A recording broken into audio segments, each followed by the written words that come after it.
Speaking of pandemics, strategies for a work-life balance with the ongoing pandemic. It is something that we need to think about, and we're joined by executive coach Harold Hillman. Morning to you, Harold.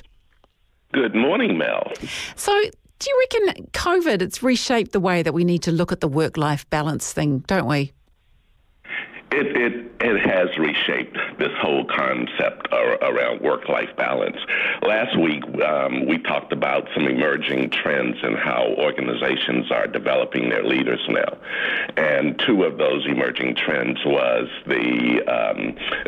helping leaders understand how to lead teams virtually. And the second one was a significant increased focus on health and well-being as we've navigated through this. And so I was drawn to a study that I read earlier this year. It was some research conducted by the Hayes Group, who are a global recruitment firm. And they reported over the course of this pandemic, they reported a 21% drop in workplace mental health and well-being in New Zealand, from 63% reporting positive mental health and well-being pre-COVID down to 42%, and likely dropping in that realm. So this is real. And everyone can relate to this, both personally as well as with loved ones or teammates around us. The biggest drivers in that drop in terms of mental health and well-being are financial concerns. That was the top of the list, particularly in New Zealand, where we have a significant number of small businesses where people have not received any income for a significant point of time, but also worry over their physical health, that sense of isolation and loneliness when people are working from home. Sorry, Mel. And what some people would say is just trying to juggle. Sorry, Mel, I've got a little bit of a frog in my throat. It's all right. Take your moment. Have a cough. Clear it out, and we're here. And just that notion of having to juggle between work and children, which have been significant issues for many families over the course of the last 21 months. I tell you what, something I saw online the other day, which I just thought was ridiculous, was a person said that they left their job because when they were working from home, their boss insisted that they have the camera on all day, so they could see them all day. All day, wow, that is extreme. It is excessive, isn't it? You talk about micromanaging. I know, and that doesn't work in that environment. So what about some of the trends then that we're seeing in New Zealand and how employees are currently viewing their work-life balance? Well, it is important now in terms of a sense of routine. One of those is just managing expectations in terms of what's going to be realistic across the course of a given day or a given week, particularly if you do have kids at home. I saw this play out real time with my oldest daughter and her husband, who live in L.A., and their two sons, my grandsons, who are 8 and 6, did not go to school for 13 months. They were in virtual learning environment right there in a relatively small home, and that was their reality. And so just being practical, allowing pragmatism to prevail, knowing that if you have to juggle between a number of different things, be a bit compassionate with yourself as well as those who are there with you, including kids. A second component is it really does help, Mel, to create a dedicated workspace. Most of us have done that. We've found it's in the kitchen, it's in a spare bedroom. For some people, it's out in the car garage.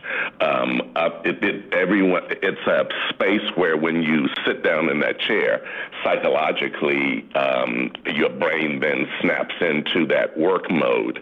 And when you leave that space, it actually then enables you to leave that chair, leave that screen for a few minutes so that you have some time to focus there.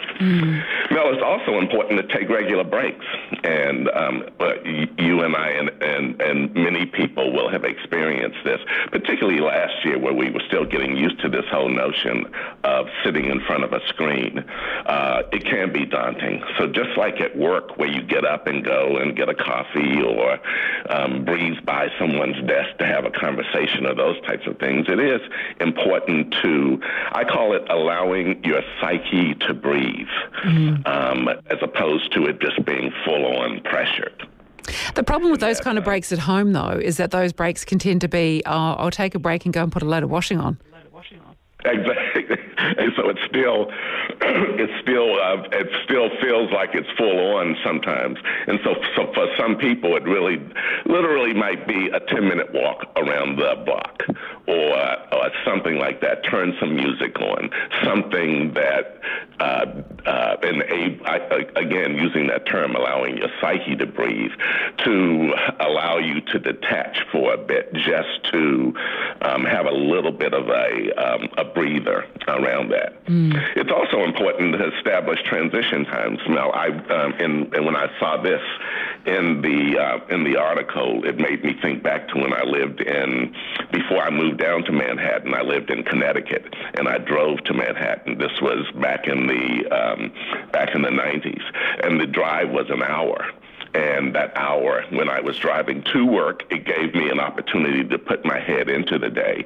And then when I was driving back from work, it gave me an opportunity to put my head into the evening ahead.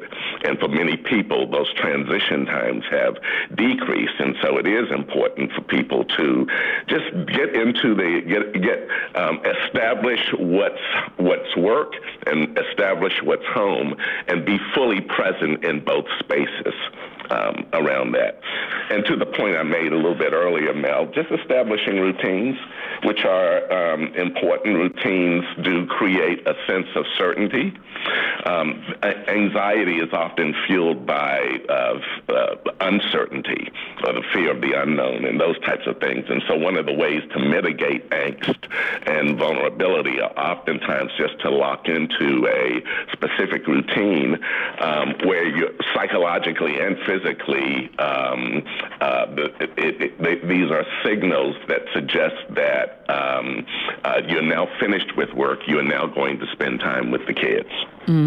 How important do you think it is to get dressed for work? Because I know that when people work from home, there's a lot of pyjama pants wearing, etc. Do you think it's actually important as part of that transition and routine to dress for work?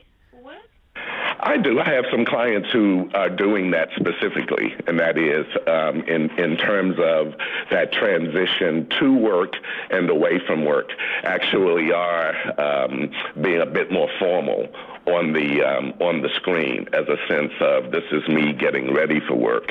As mentioned before, those things that signal transition.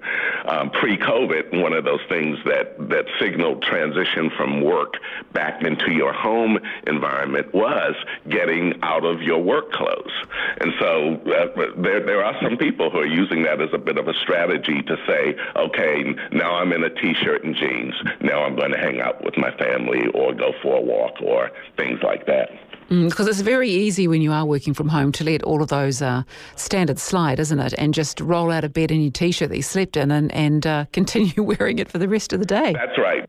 That's exactly right. There is something significant about routine that makes a difference, and it's important, particularly with the spikes in mental health disorders over the last 21 months, that sense of vulnerability, those types of things. It is important to lock into routines that enable you to have a fair degree of predictability across the day. Very important. Harold, always a pleasure to chat with you. Thank you so much for your time. And if you want more from Harold, our executive coach, sigmoidcurve.com is his website. You can go and check it out. Offers such solid and great advice and such a wonderful voice to listen to as well.